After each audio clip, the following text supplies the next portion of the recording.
Ladies and gentlemen, we are watching World Peace Ever TV. My name is Long Long.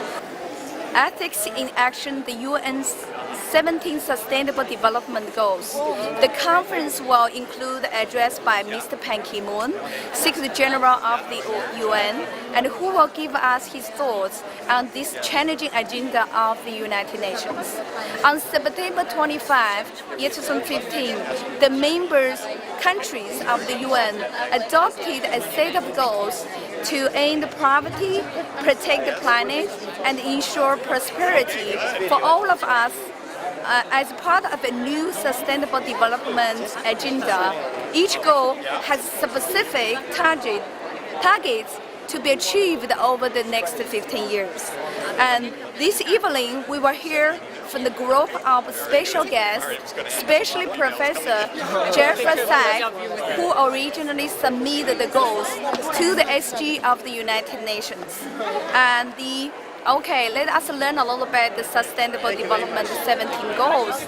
They are no poverty, zero hunger, good health and well-being, quality education, gender equality, clean water and sanitation, affordable and clean energy, decent work and economic growth, industry, innovation and infrastructure, reduced inequalities, sustainable cities and communities, responsible consumption and production, climate action, life below water, life online, peace, justice and strong institutions, partnerships for goals. Here we have Mr. Andres. Andres. Okay. So a challenge for you, Andres Aquino, right? I know, but it's okay. You're head of the New York Fashion Week. It's a fantastic fashion week. So we're so honored to have you today, have this opportunity to interview you. I have a few questions. I believe the whole world is anxious to know. What do you think? Do you really believe the Sustainable Development Goals will be achieved by, like they say, the year 2030? I don't know about the exact date, but I know that there's a great level of interest in people achieving some of these goals because of the value of the goals. Right. It's anything having to do, especially with energy related and the preserving the environment, obviously is of interest to all people. Right. But I think there are also some of the goals having to do primarily with eliminating hunger, education. I think those are goals that can be to a certain degree achieved to a very high degree. Right. So to that effect, we're actually doing, I'm also the founder of the Global Short Film Awards, and we have dedicated an entire section of our company to deal with the sustainable film and social issues. So filmmakers from around the world are submitting their film to us, and we're actually going to be presenting an award to one of the best sustainable and top covering the topic of sustainability, basically. Oh, okay. I believe that meets with the 17 of the goals. What is the quality? Wow. So many goals. There's so many industry, innovation and infrastructure. Innovation and in many ways, yes. Yeah. But basically is that you have many filmmakers that can document, that can tell the story, what's happening in different corners of the world, like what happened in his island, for instance, in the Polynesian. That is one story that has to be told. Because if people don't know, they don't feel it. Right. Okay? Once they become familiar with it, they start feeling and they can sympathize with the problem, and then solutions can be found. Right. Okay. So tell us about your future plans. Well, one of the plans is that we're going to definitely, as I say, encourage the filming of social issues, topics around the world, and then we're going to be presenting an award in Cannes during the Cannes Film Festival. That will be on May 20th at the Carlton Cannes. Okay. To the filmmaker that best represent this particular aspect of our lives, which is basically social issue concern. Oh wow! So definitely keep us updated and connected, so we can, maybe you'd like to have a Chinese participation in your. Oh, we'd love to do that. We actually have our theme for Couture Fashion Week this year, which will be in February 10 through the 12th in New York at the Times Square, what's the name of the place? You're all over. You're all over the place, I know. But anyways, what we're doing is our theme is changing lives through fashion. And what Okay. we're looking for how people, first of all, everybody throw away clothing every day. And that's the That's sec- only you, maybe. I'm No, not. it's the second largest I pollutant in the world. keep vintage clothes.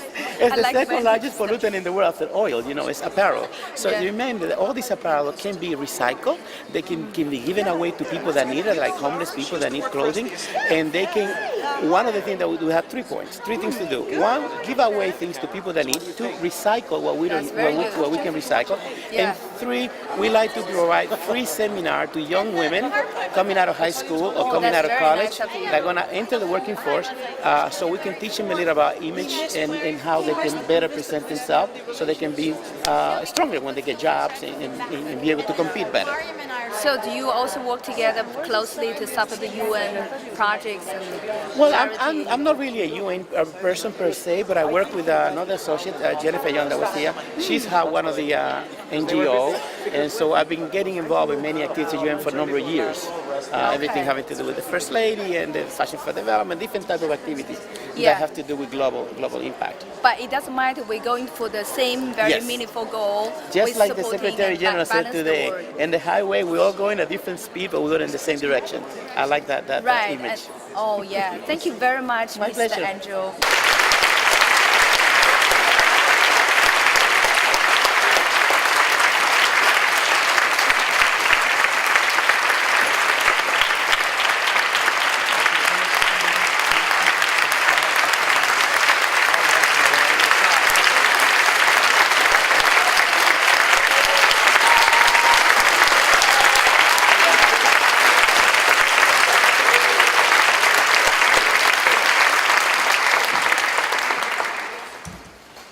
Good evening, and welcome to the meeting house of the New York Society for Ethical Culture.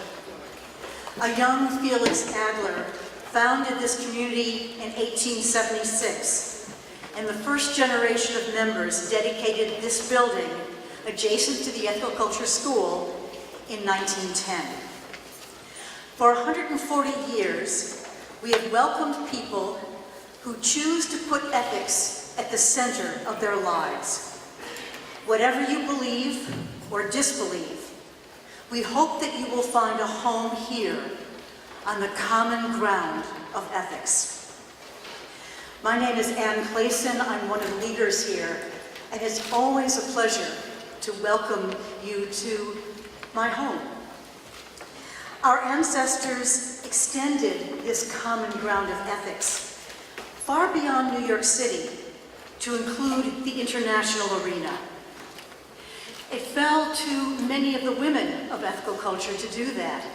In fact, 2 of our ethical culturists, Jane Addams and Anna Garland Spencer, were among the over 1,100 women who came together in 1915 in The Hague from a diversity of cultures and languages during the First World War to study, make known, and eliminate the root causes of war. They sent delegates from both sides of the conflict to countries on the opposite sides, and they created the Women's International League for Peace and Freedom.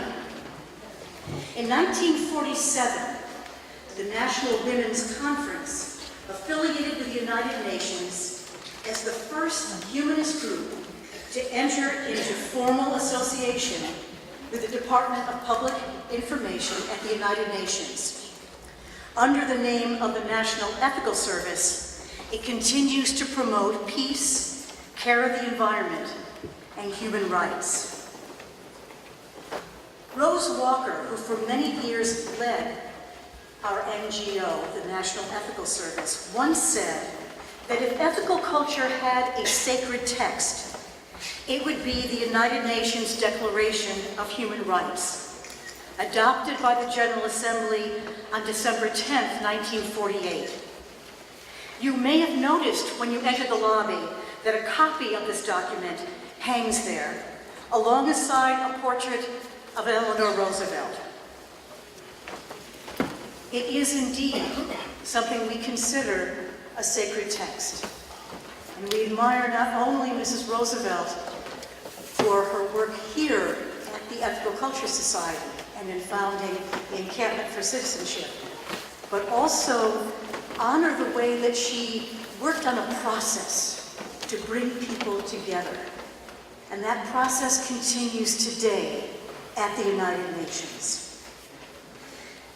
The result of the presidential election confirmed what we have known for years, that a significant number of American voters do not believe, as we do, that human rights must be universal, and that every one of us shares the responsibility to make that a reality.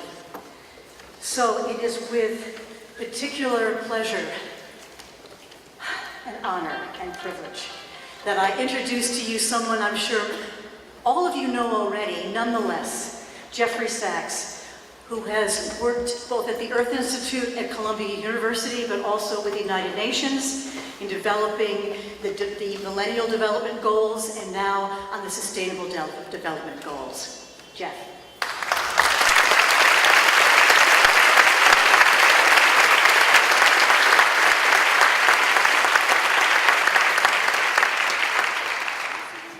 Good evening. Thank you, Anne and Secretary General. We're so honored that you're here and really thrilled. This is a wonderful occasion for all of us. Many people here I know traveled a great distance to be here this evening also to help thank you and celebrate you and your leadership. I call him SG, so I will call him SG. But our Secretary General is finishing 10 remarkable years of global leadership. And I've had the remarkable honor to watch that leadership and to help when I could. And I can tell you that the job of Secretary General, I think, objectively speaking, is the toughest job in the world. Everything will seem easy after this. Every problem in the world comes to the Secretary General. And you might think being President of the United States is challenging, and you'll find out it is. But being Secretary General is like that 193 times, because every country, every issue around the world, every conflict, every aspiration in the world is uniquely in the hands of the Secretary General. And on many occasions, when I've traveled with the Secretary General and his delegation to a G20 meeting or a summit meeting of some kind, somewhere between 7 in the evening and 7 in the morning, the list of problems that has accrued overnight, the number of cables, the number of phone calls that the Secretary General had to make to try to unlock or unblock some kind of global emergency, or to send a response team to a new disaster area, or to handle a sudden flashpoint in the world, is absolutely extraordinary.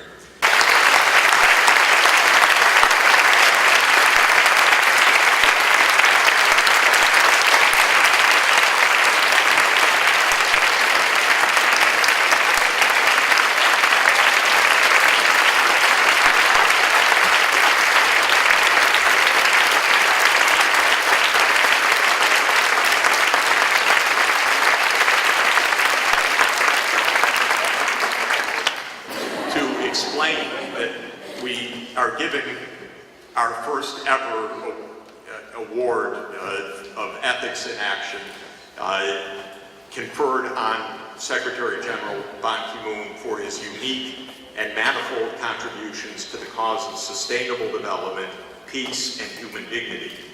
And it's given on behalf of Ethics in Action for Sustainable and Integral Development by Bishop Marcelo Sanchez Sorondo. And I'm lucky to have my name on the document also, Secretary General.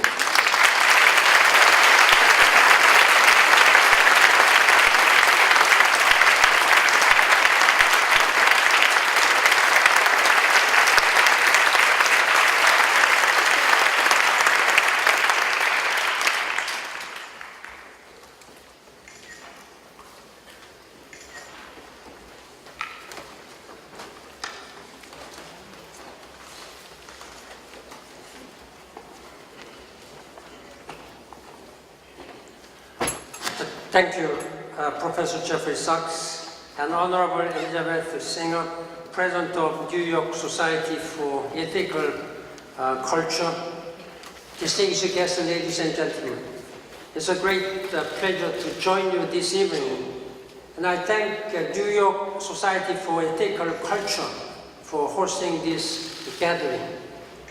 Professor Sachs, I'd like to express my deep thanks and for the Ethics in Action Award.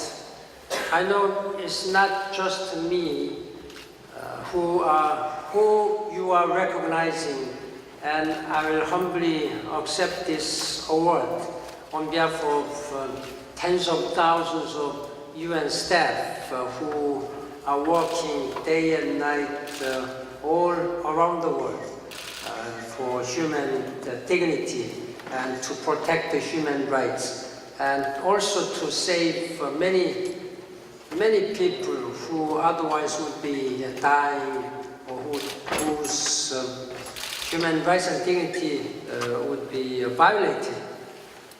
And again, thank you for this recognition, and thank you very much.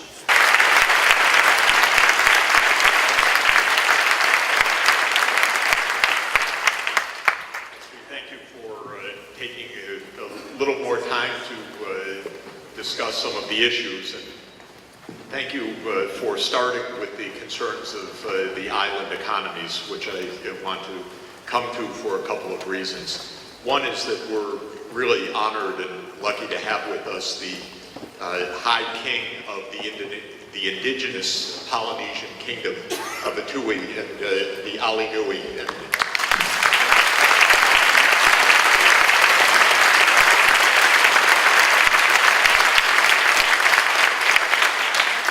we were very lucky to be with him in his native home this past summer, and to see all of the incredible hard work that indigenous populations face, the challenges that they face of exclusion, having had land and islands taken away, and now the problem of the rising sea level, as you noted. But another reason that I appreciate the focus on island economies is that we live on one. Manhattan is a small island economy. And the climate change issue, which we will talk about together in Ethics in Action this coming year, will focus in part on the evidence that the sea level rise that is possible if we do not stop this is so significant and could come so fast that we will have to take a boat to our Ethics in Action meetings in the future. In other words, we face dire threats, and it's your leadership, Secretary General, that helped us to get to the point where we finally, for the first time ever, at least have an agreement on the basic strategy forward. I wanted to ask you in that regard a few things for our guidance also. And you mentioned the first point, and that is the question of why it seems that the tensions on globalization are rising so significantly, and all of these nationalist pressures. From your perspective, since you've seen almost every country in the world, you've spoken to every leader, and now we have this backlash underway. Do you have some thoughts about what is going to be the most effective way to overcome what seems to be a rolling backlash right now, and how we're going to make sure that leaders follow the direction that you've indicated? I thought it was fair that we're going to ask all questions about the incoming president for your successor. So this is not a question about the election in the United States, but a more general question of what you think we can do to strengthen the commitment to the international norms and to overcome what seem to be growing pressures of nationalism and globalism. In the course of globalization, I think mostly there have been a lot of positive things for our lives.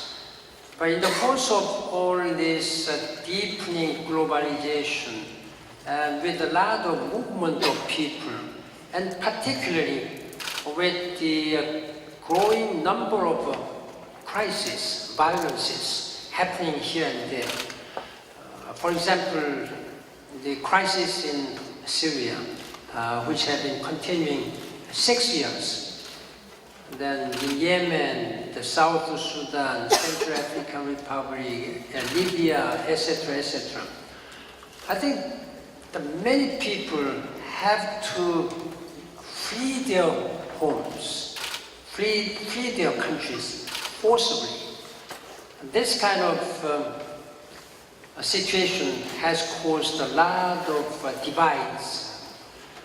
At first, the people have been very kind and they have shown some solidarity and they have shown compassionate leadership. And when the number of refugees and displaced persons reached more than 60 million people, now we have 65 million people, that's the highest number of people since the end of Second World War. Only during Second World War, we have had that many refugees.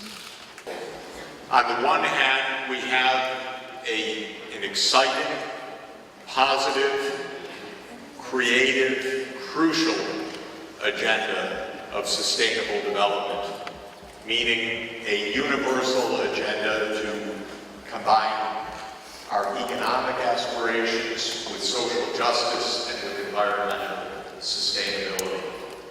On the other hand, as you just heard, the world often seems to be pulling itself apart at the seams, and even, of course, our own society is like that. I was reminded, by the way, by the Secretary General's remarks about the need for consensus that when Kofi Annan was Secretary General, he had been in for about 6 months, and one very influential foreign minister criticized him quite sharply and said, you've been here 6 months and nothing much has happened. It took the Lord only 6 days to make the world, and then he could rest. And Kofi Annan immediately shot back and said, yes, but the good Lord did not have 193 member states on his board. So that we can use the Sustainable Development Goals as they're meant to be used. They're meant to be used as an inspiration for action. They are not, by the way, simply some kind of technical tool for rich countries to help poor countries. It has nothing to do with that.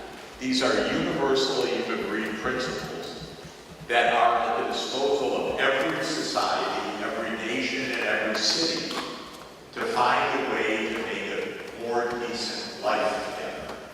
And so we're going to spend a year together, and I want you to be here for the year, brainstorming on how we can put these objectives at the center of our city's life. In the program, you'll see we have some really meaty topics to take up. We're going to be taking up the question of ethics on Wall Street. That could take us years. But we're going to do it in one day. We're going to get some of New York City's leaders and Wall Street leaders here, and we're going to have a good discussion about what happened to the ethics. Where are they? How do we recover them? And we have not put the pieces together to make SDG 3, universal health coverage, a reality for our country, much less for the challenge that we face in the whole world.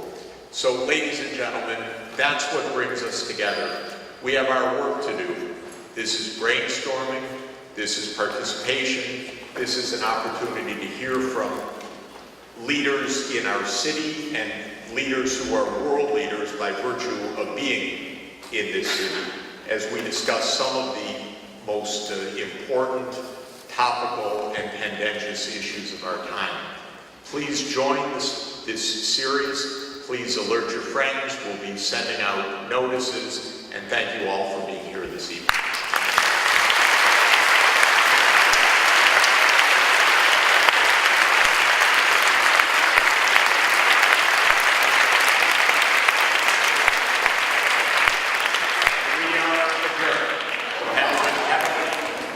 Hi, good evening, ladies and gentlemen. We are watching World Peace Ever TV. My name is Long Long. Right beside here is our honorable princess from Polynesia of Atoll. And princess, your name is Pulani.